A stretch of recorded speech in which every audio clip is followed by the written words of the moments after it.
काय म्हणताय मंडळी, कसे आहात सर्व? मी शर्वरी. आपल्या या डिवोशनल कॉर्नर या चॅनलवरती आपल्या सर्वांचे स्वागत आहे.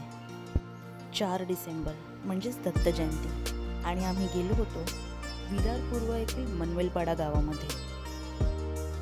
सुंदर अशी सजावट, नयनरम्य असे देखावा, ते आहे श्री दत्त मंदिर. आपल्या लाडक्या गणपती बाप्पाचे आणि मारुतीरायांचे दर्शन घेतल्यावर आपण थेट पोहोचलो मंदिराच्या गाभाऱ्यामध्ये. दत्तगुरूंचे हे मनमोहक रूप बघून मन भरतच नव्हते आणि इथल्या गावकऱ्यांनी केलेली सजावट पाहून तर इथून निघूच नाही असं वाटत होतं.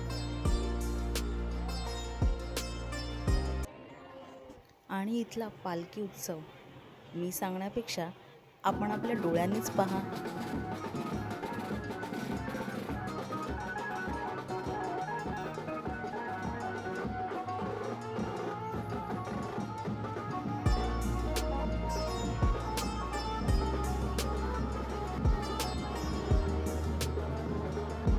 पालखीचे दर्शन घेऊन अजूनच प्रसन्नता आणि सकारात्मकता वाटू लागली. तर मग तुम्ही कधी येताय येथे दर्शन घेण्यासाठी? नक्की कमेंट करा.